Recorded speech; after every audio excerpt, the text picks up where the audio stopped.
Being in charge and leading are two completely different things.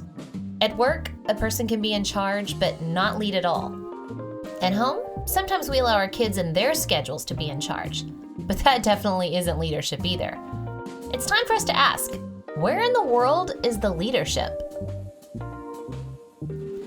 This is the Leadership on the Rocks podcast, where we equip and empower leaders like you to thrive in and create harmony between your professional and personal lives. I'm your host, Bethany Reese, and in today's episode, we'll learn the difference between being in charge and actually leading, and how you can step into true leadership at work and at home.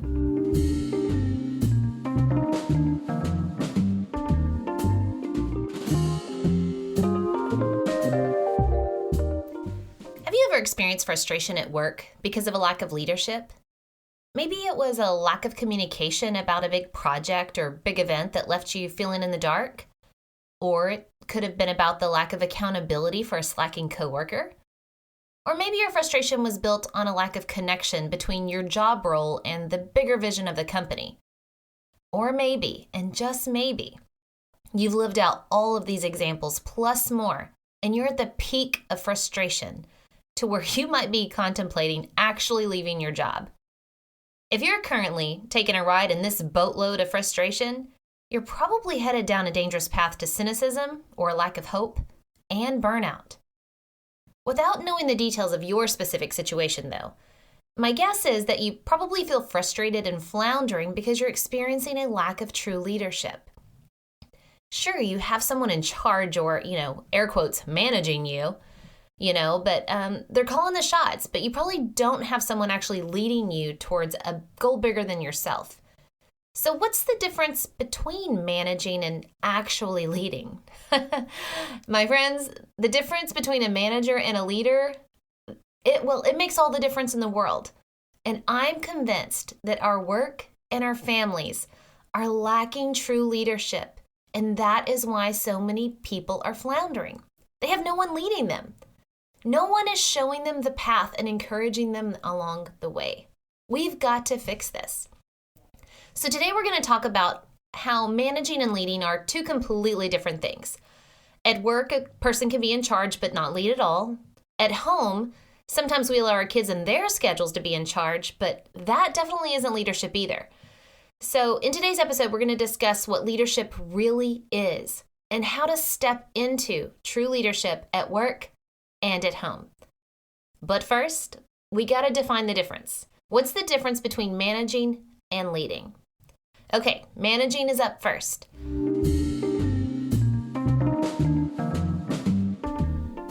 Managing, or being a manager, according to Merriam-Webster's dictionary, is all about supervising, controlling, making decisions, and accomplishing an end, meaning, kind of like a product or service.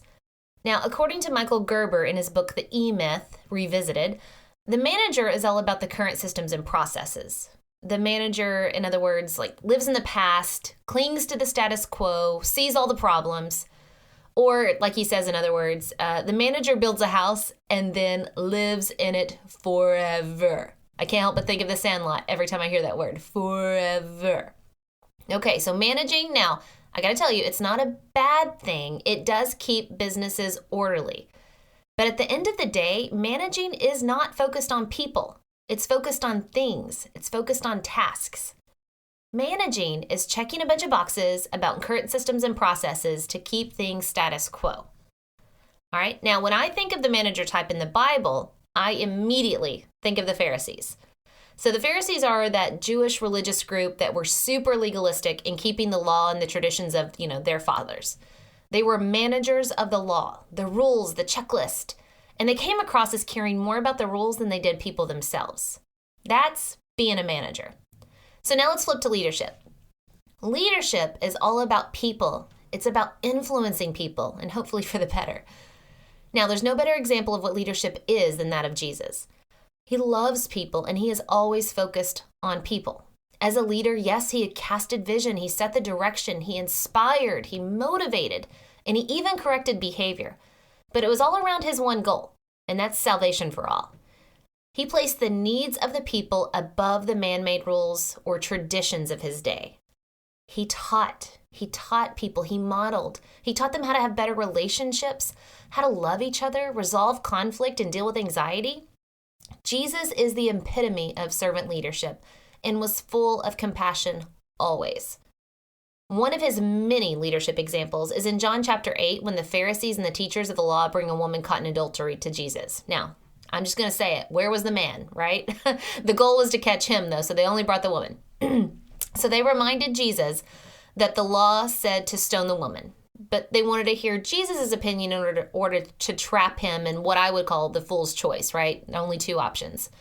I love his refusal to play their game, though, of fool's choice, as he says, "Let him who is without sin among you be the first to throw a stone at her." And I'm like, bam, mic drop. He is always focusing on the hearts of people, right? And the hearts of people, well, there's no one without sin, therefore nobody could condemn her. Jesus was always leading from outside the margin of man's rules, laws, and judgment. He was 100% focused on people.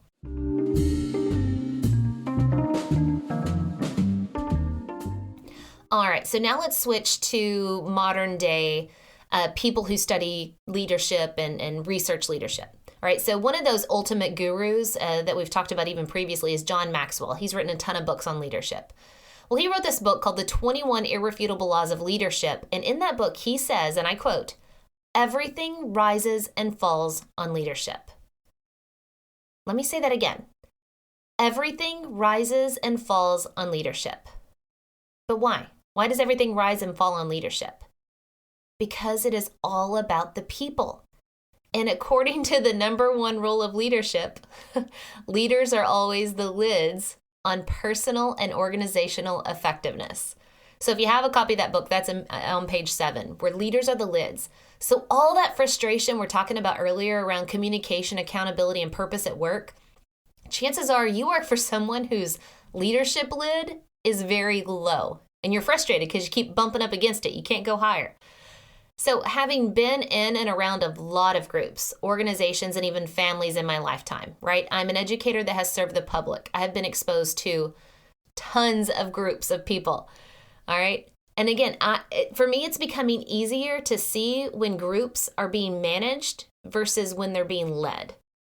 So again, I'm convinced that in our organizations and in our families, we have an overabundance of managers, but we are critically low in leaders. Where in the world is the leadership? And I'm talking true leadership in the workplace and in the home. Everybody is so busy with their tasks, their email, their schedules, they are not leading people. And leadership, like we've already discovered, is about the people. All right, now hear me out. We can't play the blame game here. So let me say this another way. If you are in a position to have influence over a project, a group of people, an organization, or a family, or even a friend group, your leadership ability is also the lid to their effectiveness. So while it can be them and their leadership, it is also you and your leadership. And it's also me and my leadership. Ouch! That one hurt a little bit. So what if you find yourself in a position either where you have no power or authority, or you've been managing systems and processes to keep things afloat or status quo? Well, you might be asking yourself, well, crap, am I screwed up to this point? You know, for me, I have a 16-year-old. If I have royally messed up leading him through his youth, am I just pretty much screwed right now because he's fixing to leave my house and be an adult? The answer to that is no. Thank God for that beautiful answer. No, not at all. So if you are beyond frustrated, close to burnout, or ready to quit at work, you can still lead to turn things around.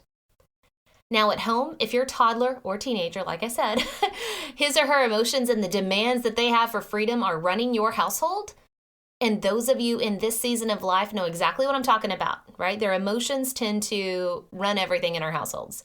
We still have time to turn things around and lead our family. All right, now before we move forward, we have to first reflect on our own leadership abilities in general. All right, we can't sit here and talk about, well, yeah, my boss isn't a leader, or my coworker, they're definitely not leading their group. We got to start always with the self.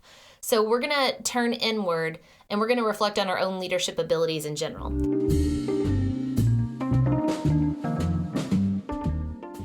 So as I go through some of the most impactful leadership skills, I want you to think about how you would rate yourself in these skills. But beyond that, I also want you to think about how would others rate you? And those two could be different. So now be honest with yourself. We tend to always believe the best narrative about ourselves, when in reality, other people don't always follow that same narrative about us.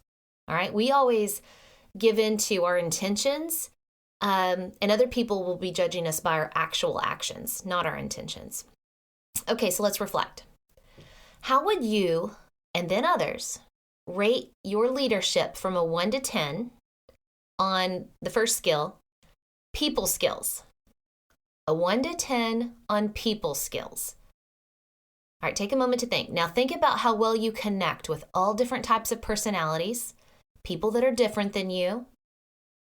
Think about your ability to listen and understand others. Your ability to have empathy. Ooh, that's a good one. Your ability to communicate clearly, where your messages are rarely misinterpreted. All right, have you got your number for you and what others think? All right, great. Let's move on. Okay, the second leadership ability skill I want you to think about and rate yourself on is vision.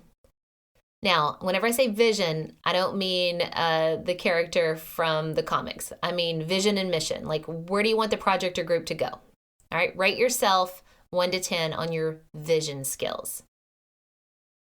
Think about how clearly you discuss the why and the purpose behind the vision or goals. How well do you explain the bigger picture and connect the day-to-day dots of work to the bigger picture? Can people see it? Can people see your vision and follow it? They know where they're headed? All right, got your number? All right, let's talk about the third skill, planning and strategic thinking. So rate yourself 1 to 10 on your ability to plan and think strategically on how to work towards the vision or goal.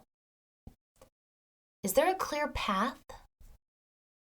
Does everyone understand the best practices and systems and processes that will move them forward to that vision? What's your number there? Planning and strategic thinking. Okay, a fourth leadership ability skill. Accountability. Rate yourself on a 1 to 10 scale and how others would rate you on your ability to hold people accountable to the clearly defined standard of ethic or work. Do you have the hard conversations with people, or do you let things slide because it's easier not to have that conversation?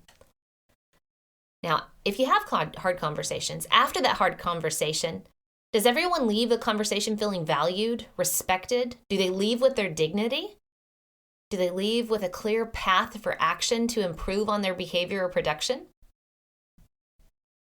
What's your number on accountability? All right, a fifth skill. And this is the last one we're going to talk about. Now, there's tons of leadership skills out there, but this is the last one we'll discuss. The fifth skill is results.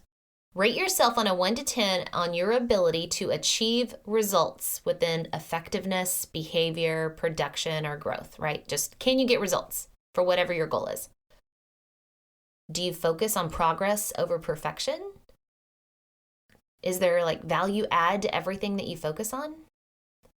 What is your leadership ability rating 1 to 10 on results? And what do others say? All right. Thank you so much for reflecting. It's really important to always start with yourself. So while, again, there's so many other leadership skills we could talk about, these 5 are some of the most impactful when it comes to quality leadership. So now I want to remind you, no one is naturally a 10 in these areas, right? I'm sitting here talking about it. I am not a 10 in these areas, but we can constantly strive to learn how to become better in all of them, and that's the point.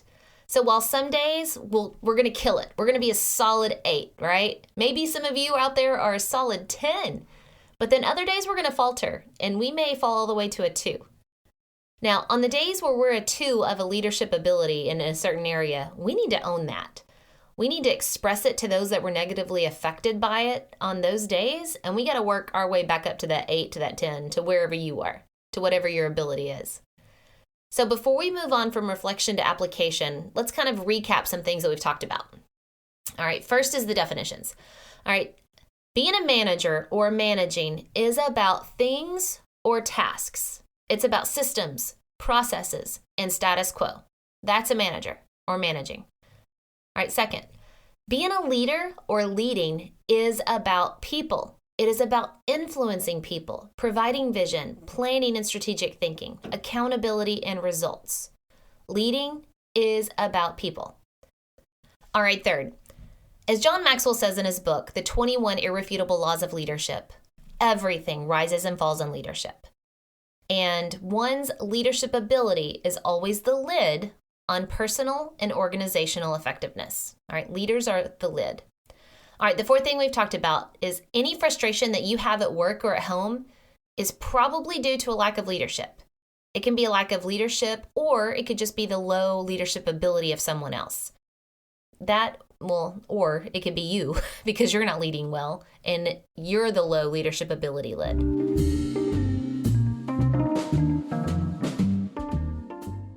Now let's move on to application. How can we become better leaders in our given situations at work and at home? So we're going to focus on work first, and then we're going to take a look at the family. And I'm going to do this. We're going to talk about 4 different scenarios, 2 through work and 2 through home. Work scenario number 1. You work for a manager and not a leader, and you are beyond frustrated with how you feel at work, right? Things are not going well. Chances are, if you find yourself in this situation, you're probably a ball of frustration, ready to look elsewhere, right? You're already looking, you got your resumes out there, you're on LinkedIn trying to make connections.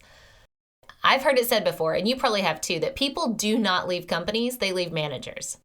So this just might be you. So what can you do? Remember, I am just a curator of information, so I'm trying to pull a lot of information from a lot smarter people than me. So according to the book, Crucial Accountability by Patterson, Graney, and a bunch of other authors, there's 4 options if you're in this situation. And no matter what choice you make, you just got to know you're going to have to live with the consequences of whatever you decide. So work scenario number 1, you work for a manager, not a leader, and you're ready to quit. So according to the book, Crucial Accountability, you got 4 options. Options 1, you can carp. All right, that means that you do nothing and you continue to be miserable. Or in other words, I guess you could choose to keep complaining about the situation, but you actually make no action towards progress in fixing the situation. That could be like a little passive aggressive there, right? So there's nothing more to be said about this option besides it's probably the worst of the 4 options. To stay in the situation and do nothing but complain about it and not actually make progress to make it better. So that's option 1. All right, option 2 is you can cut out. You can say, you know what, I'm leaving the company. I'm moving on. Done. Period. I'm out. That's cutting out. That's option 2. Option 3, which I never really thought about before, so I really like this option in the book, is after much reflection, and they talk about this a lot, about telling ourselves stories. You tell yourself the rest of the story on why the situation is the way that it is. You really take it from their point of view, and whatever story you end up saying, you believe it. So this means that you decide the issue isn't big enough to justify ending the relationship, but you're also committed to not complaining or nagging. And again, this is not being passive aggressive. This is, you're actually not going to. You're just going to choose joy and forget about it. So an easy example to explain this is, let's say your boss, every morning your boss comes in with their coffee and they talk to you nonstop for 15 minutes. They're just talking, and it's not about work-related things. Every single morning, you're losing 15 minutes talking to your boss. You're really annoyed by this because you want to get in, get the work done, get started, and you have your own morning routine. Through thinking of it, you know what, you tell yourself the rest of the story, and you're curious about why the boss is doing this, and you finally decide on the story, and you believe it, that he wants to get to know you, and so he wants to talk about things outside of work so that y'all can bond and have a closer relationship that way. So you decide that, you know what, those 15 minutes aren't that big of a deal, and it's definitely not bad enough to sever the relationship, and you don't really want to bring it up and talk about it. So you just decide to accept it, and you know what, you switch and you decide to enjoy those 15 minutes instead. So you just enjoy the 15 minutes and you move on through your workday. Okay, option 4.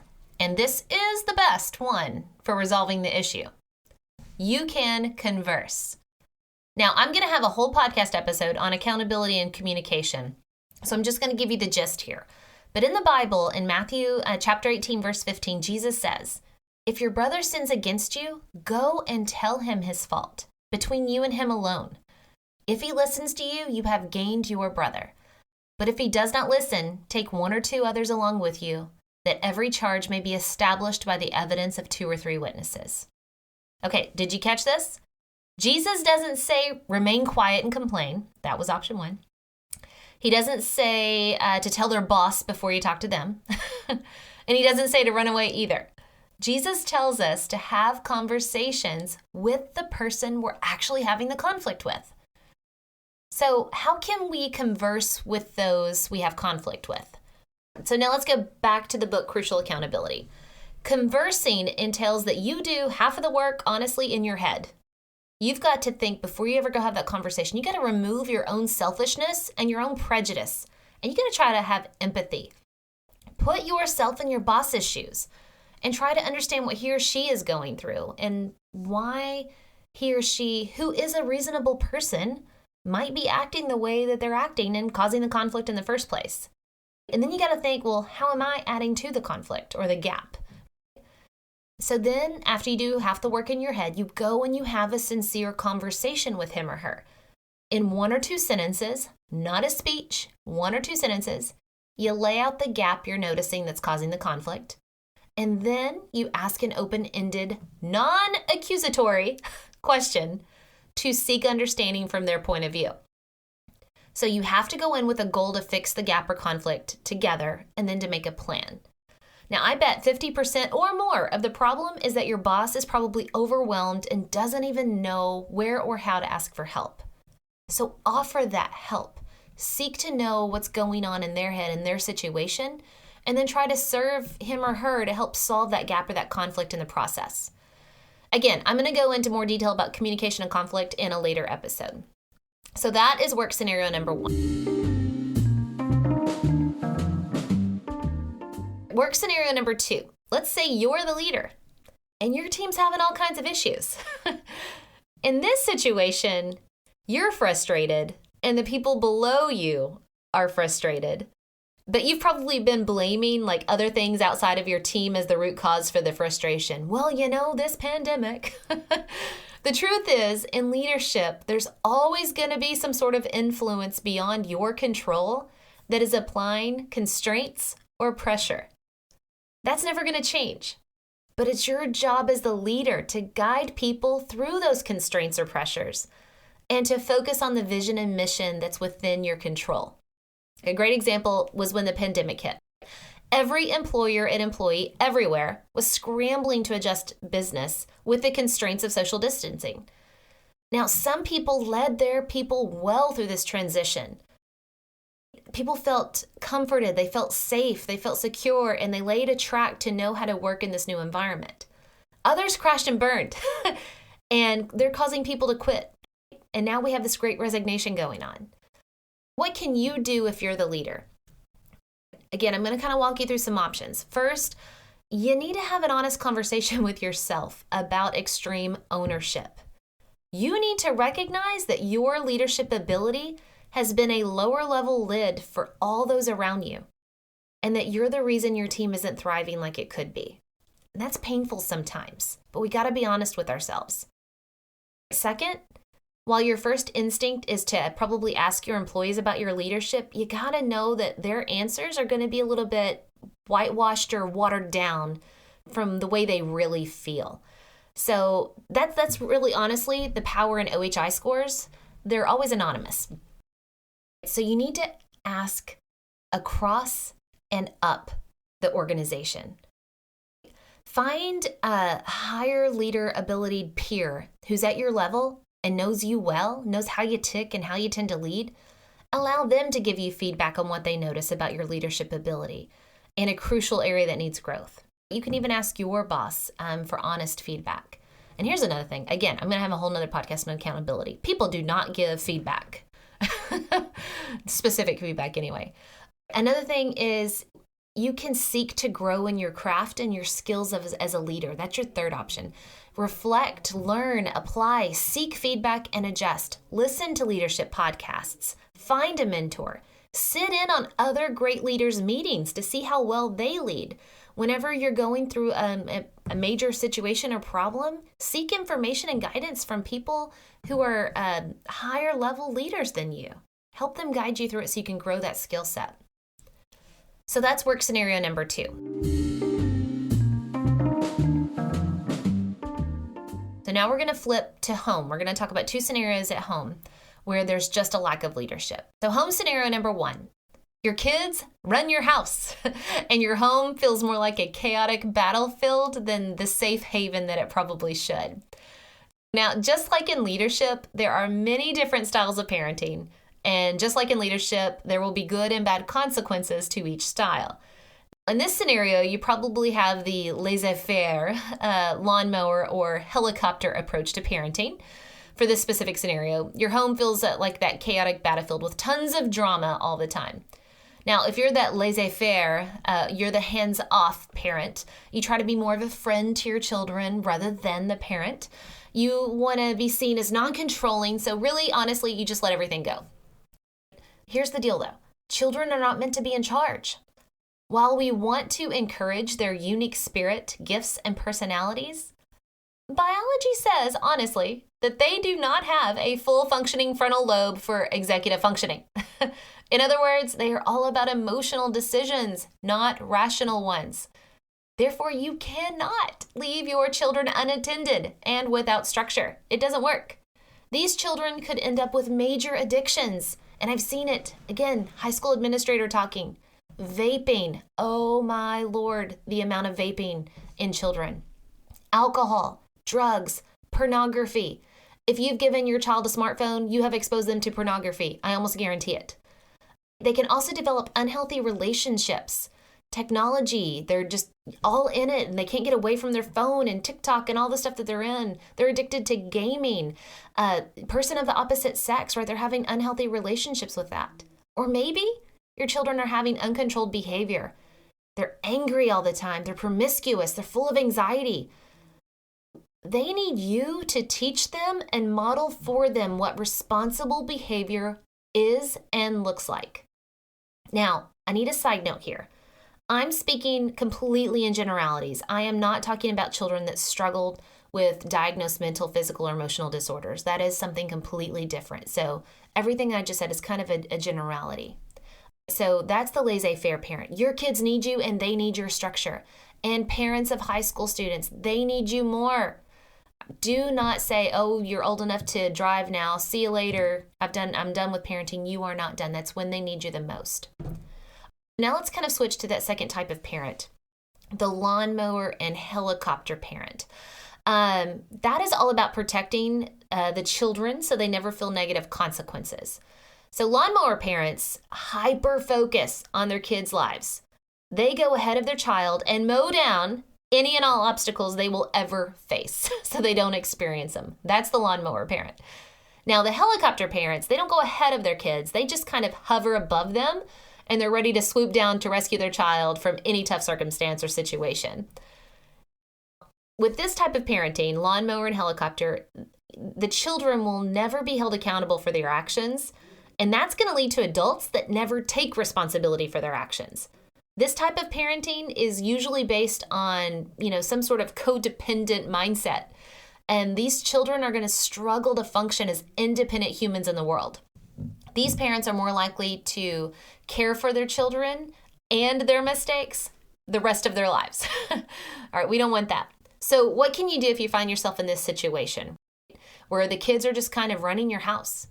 The answer is not much different than that from work scenario number 2 that we talked about. As a parent, you've got to reflect on your leadership skills and abilities, and you got to seek to grow them. But parents, you have got to ask God for guidance in how to parent. So now remember, just like with communication, I'm going to have a whole nother episode dedicated to parenting. So I'm just going to kind of briefly glance at what the Bible says about parenting. We're going to start with Ephesians 6:1. I empower you parents to take charge.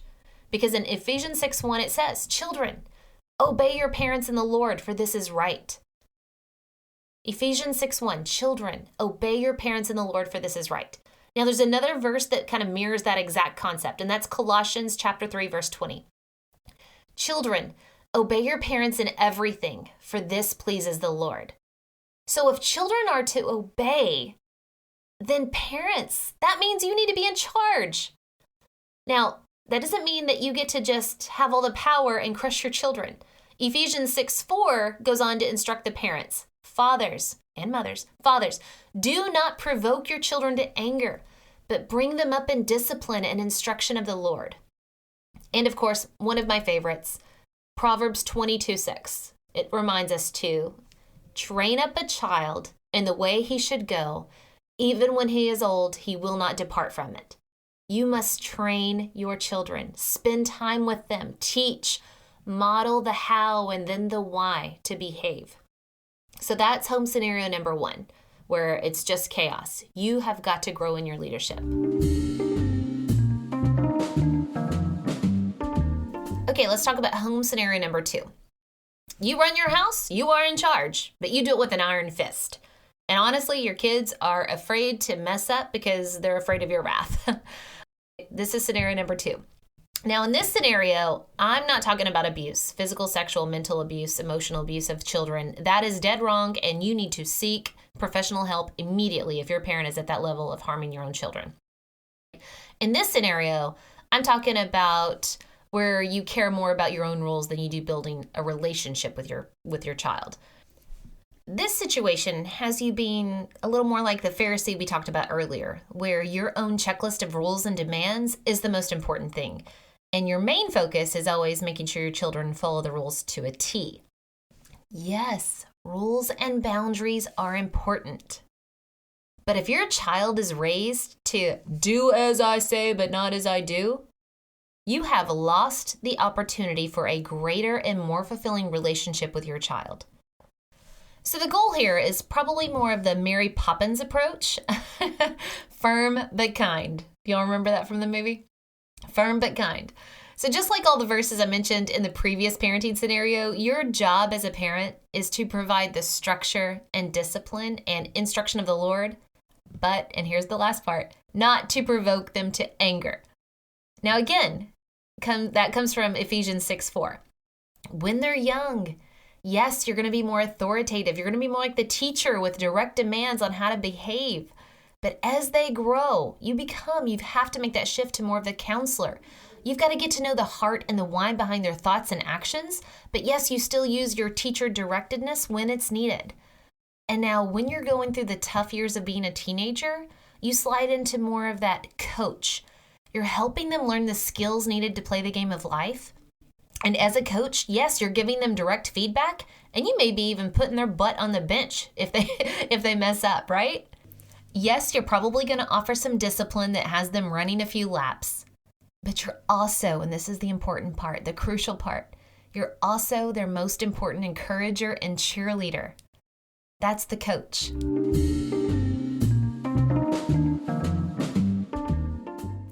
Okay, so we have gone through 4 hard but probably very real life scenarios. So let's recap real quick about how to work through each scenario by providing true leadership. Again, our main question today is, where's the leadership? We got to find it. Work scenario number 1. You work for a manager and not a leader. You're beyond frustrated. You're ready to quit. So what do? You need to have a crucial conversation with your manager, but don't go in with selfish ambition or a story in your head. Go in seeking to understand with the goal of resolving the conflict with a win-win approach. Scenario 2, at work. You're the leader and your team is having all kinds of issues. What do? Reflect and come to the fruition that you are the problem. You need to grow in your leadership abilities. But the good news is, and please remember this, the good news is that you can. So pray and begin to study and observe other leaders and grow in your leadership abilities. All right, now let's switch to the home. Home scenario number 1. Your kids run your house and your home feels more like a battlefield than a safe haven. So what do? You and your spouse need to remind yourselves that you are the parent and you are not your child's friend. They do not run your house. You need to set structure and boundaries, model the behavior you expect from them, and provide discipline and consequences. Sounds easy, right? Just to flip a switch? No. It's going to take work. It's going to take practice. And yeah, this is going to be different for your kids. So you're going to go through conflict even in switching up how you're doing things at home. But it's worth it. Grow in your leadership and start making changes. All right, home scenario number 2. You run your house with an iron fist and your kids are afraid of you. So what do? Again, reflect and pray. Work to build relationships with your children that are not built on performance or around your roles, but your relationship is built on love. Yes, your children still need discipline and consequences, but you need to add in encouragement and love too. So that's home scenario number 2 as well.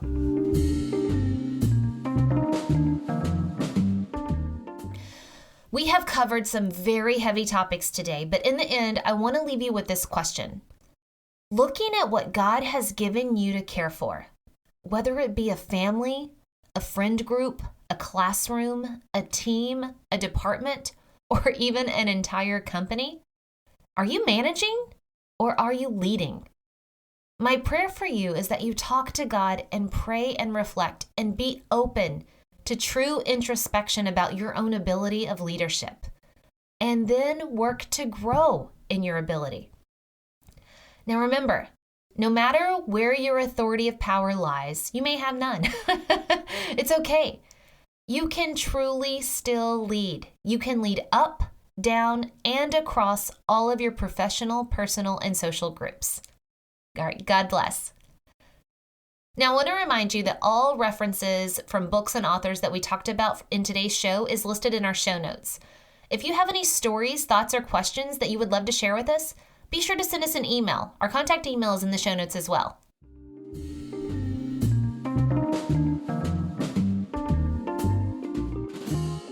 Hey, it's Bethany again. If you're enjoying the Leadership on the Rocks podcast, be sure to subscribe so you don't miss a single episode.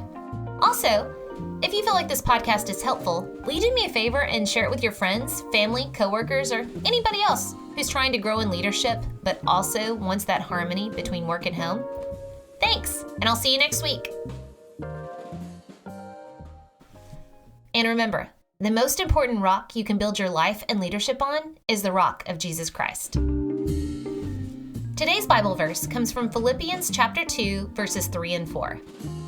Do nothing from selfish ambition or conceit, but in humility, count others more significant than yourselves. Let each of you look not only to his own interests, but also the interests of others.